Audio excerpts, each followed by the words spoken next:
कहानी कीमत। निर्मला जी सुबह सुबह 4 बजे ही अवनी का दरवाजा पीटते हुए बोली, अरे ओ महारानी बाहर निकलो, बहुत कर लिया आराम, तुम्हें हम यहाँ रानी बनाकर बैठाने के लिए नहीं लाए हैं, चलो घर के कामों में लग जाओ। सास की आवाज़ सुन अवनी ने मुस्कुराते हुए दरवाज़ा खोला और धीरे से लेकिन तीखी आवाज़ में बोली, माँ जी रानी ही बन के आई हूँ मैं, आपके बेटे की रानी। ये सपना भूल जाओ कि बहू सेवा करेगी, असल में बिटिया की शादी है। सुरेश जी एक बार मुंह से हाँ निकाल दो, हम सब ठीक कर लेंगे। बड़े ही व्यंग और बेहद ही वाहियात हंसी हंसते हुए दीनदयाल जी ने सुरेश जी से कहा।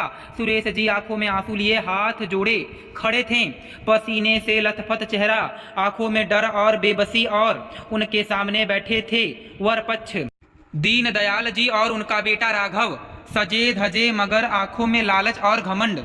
हमने तो पहले ही बता दिया था सुरेश जी कि बिना 15 लाख नगद के बारात वापस ले जाएंगे। दीनदयाल जी गरजते हुए बोले।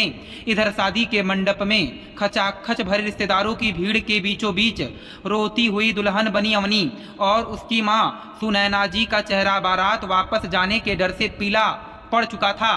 बार बार बेटी का माथा चूमती हुई सुनैना जी कहती, मत रो बेटी, सब ठीक होगा, तेरे पापा है ना। इधर बेचारे सुरेश जी लाचार विवश बाप न चाहते हुए भी अपने जीवन की सबसे बड़ी गलती कर दी। उन दहेज के भेड़ियों को दहेज देने के चक्कर में अपनी पुश्तैनी जमीन बेच बेटी की विदाई कर दी, यह कहते हुए कि ये रहा आपके दहेज की रकम, अब तो हमारी बिटिया को विदा कर लो। कहते हुए सुरेश जी की आवाज़ कांपी, लेकिन दीनदयाल जी और राघव ने चेहरे पर शैतानी मुस्कान दौड़ गई। उन्हें तो अपनी जीत दिखाई दी, एक बाप की बेबसी नहीं। शादी हो गई, अवनी ने विदा ली, लेकिन उसकी आंखों में वो आंसू नहीं थे जो हर लड़की विदा होते हुए बहाती है, बल्कि वो प्रतिशोध के आंसू थे। खून का घूंट पीते हुए अवनी ससुराल तो चली गई, लेकिन मन ही मन खुद से बोली, मैंने पापा की आंखों में जो लाचारी देखी है ना, वो मैं कभी नहीं भूल सकती, और यह भी नहीं भूल सकती कि इन सब में राघव मेरे पति ने भी साथ दिया है। खैर अवनी ससुराल पहुंची तो उसे ससुराल में स्वागत गीत की बजाय व्यंग मिला।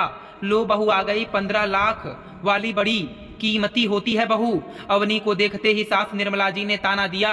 तभी अवनी की नजर अपने पति राघव पर पड़ी। वह यह देख हैरान थी कि राघव एक पढ़ा लिखा मगर माँ बाप का गुलाम। कुछ नहीं बोला, माँ की बात सुन मुस्कुराता रहा।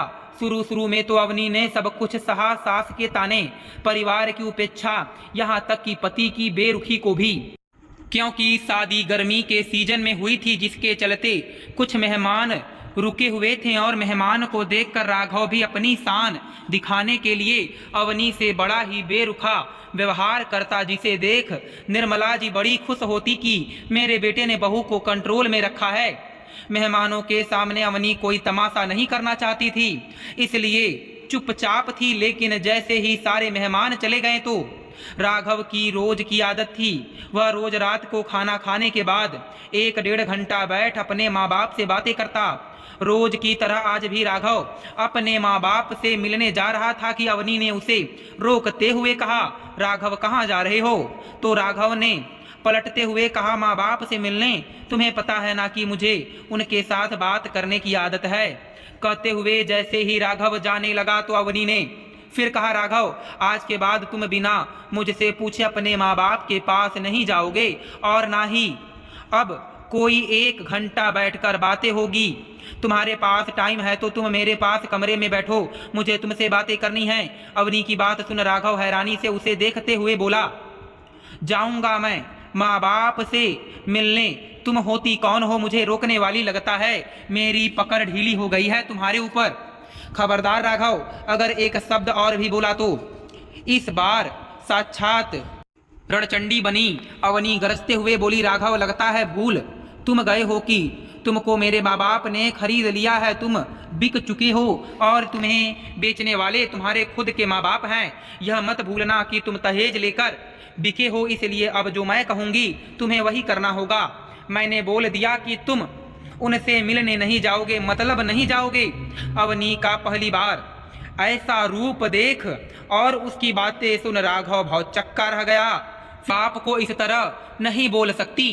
क्यों नहीं बोल सकती राघव? हाँ, क्यों नहीं बोल सकती? जब तुम और तुम्हारे माँ बाप मेरे पापा के बारे में कुछ भी बोल सकते हैं तो मैं क्यों नहीं बोल सकती तुम्हारे माँ बाप के बारे में?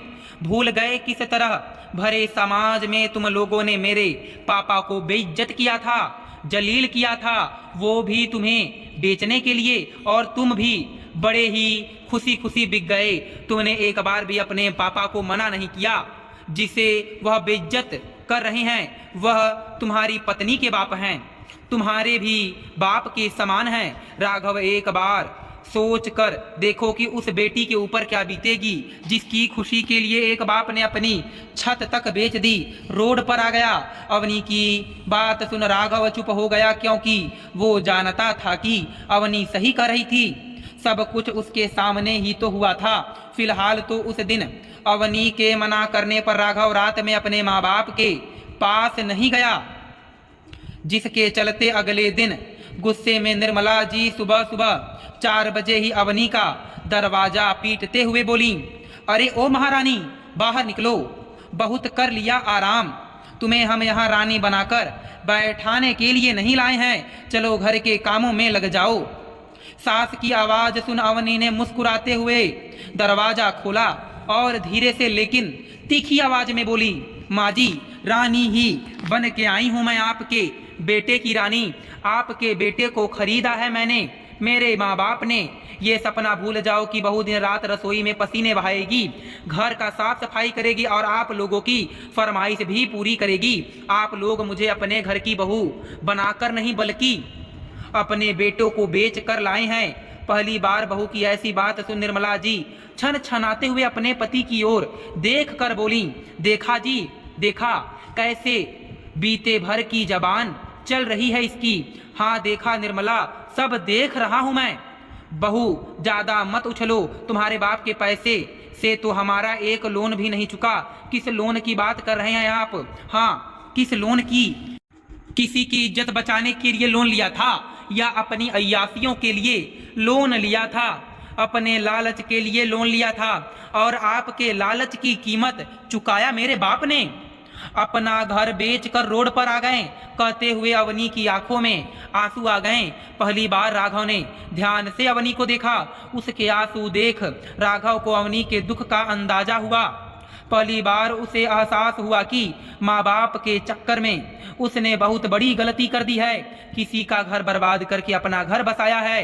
अवनी अपनी जगह गलत नहीं है, उसने अपने बाप को रोते हुए देखा है। अवनी के साथ रहकर धीरे धीरे अब राघव बदलने लगा था, यहाँ तक कि उसने ये भी देखा कि जो लड़की रोज ससुराल में ताने सुनती है वो हर रोज अपने बाप को फोन करके कहती है कि पापा मैं ठीक हूँ, मम्मी को दवा टाइम पर देना, मैं बस इतना चाहती हूँ कि आप खुश रहें, मुझे सब यहाँ बहुत प्यार करते हैं। साफ साफ झूठ, वह भी बस इसलिए कि पापा परेशान ना हो। धीरे धीरे राघव को अब दुख से ही चिढ़ होने लगी थी। आखिरकार एक दिन राघव ने अवनी से पूछा, अवनी तुम मुझसे नफरत नहीं करती? अचानक से राघव का ऐसा सवाल सुन अवनी ने उसे ध्यान से देखा और मुस्कुराते हुए बोली, जब तक तुम्हें अपनी कीमत नहीं पता थी, अपनी गलतियों का एहसास नहीं था, लेकिन अब मैं चाहती हूँ कि तुम खुद को पहचानो। तुम एक जिम्मेदार इंसान हो, पढ़े लिखे हो, समझदार हो। कब तक माँ बाप के गलत फैसले में उनका साथ देते रहोगे? अवनी की बात सुन कुछ सोचते हुए राघव ने कहा, अवनी शायद तुमने ठीक कहा, मैं पीछे बहुत गलतियाँ कर चुका हूँ, लेकिन कुछ गलती बहुत ही भयानक कर चुका हूँ, मुझे उसे सुधारने की जरूरत है। कहते हुए राघव तो चला गया, पर अवनी उसकी बात समझ नहीं पाई। लेकिन अगले दिन सुबह तड़के ही राघव ने अपनी माँ से कहा, माँ अब मैं हर महीने अपने ससुर को पैसे भेजूंगा ताकि हमसे जो गलती हुई है उसका बोझ थोड़ा कम हो जाए। बस बेटे की बात सुन निर्मला जी गुस्से में उबल पड़ी। आखिरकार तेरी बीबी ने जादू कर ही दिखाया ना तुझ पे? नहीं माँ, वो मेरे जीवन की सबसे बड़ी शिक्षक है, जिसने मुझे इंसान बनाया। अच्छा तो तेरे कहने का मतलब है कि इससे पहले हम तुम्हें राक्षसों की तरह पालते थे, जो आज तुम पत्नी के चक्कर में अपने माँ बाप को ही भूल गए। बदल गया ना बेटा तू भी। देखो माँ, मुझे कहीं से नहीं लगता कि मैं गलत हूँ। मुझे यह लगता है कि अब जाकर मुझे इंसानियत समझ में आई है।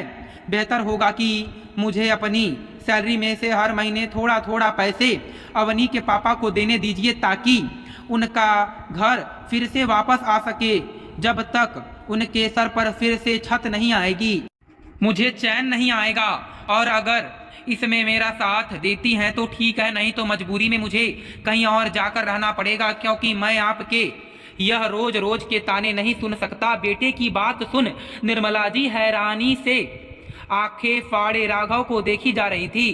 पीछे खड़े दीनदयाल जी भी राघव की बातें सुन चुके थे। इकलौता बेटा था, घर छोड़कर जाने की बात कर रहा था, इसलिए मन मार कर वो चुप रहे, क्योंकि अभी तक वह जो भी कर रहे थे राघव के भरोसे ही तो कर रहे थे। लेकिन जब राघव ही उनका साथ नहीं दे रहा था तो भला वह अकेले क्या कर सकते थे। जैसे बेटा अचानक से बदल गया, वैसे ही अचानक से अगर घर छोड़कर भी चला गया तो वो क्या करेंगे।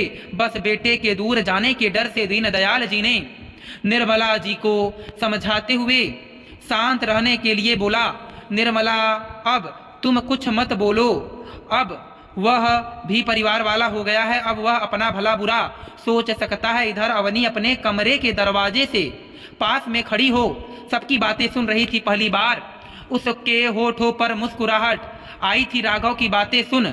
अब उसे सच में राघव में एक सच्चा हमदर्द दिखाई देने लगा था, जो उसके भी दुख को समझ सकता था। अवनी को इस बात की खुशी थी कि उसके पापा की छत अब जल्द से जल्द वापस मिल जाएगी। दोस्तों, मैं उम्मीद करता हूं कि आपको यह कथा पसंद आई होगी।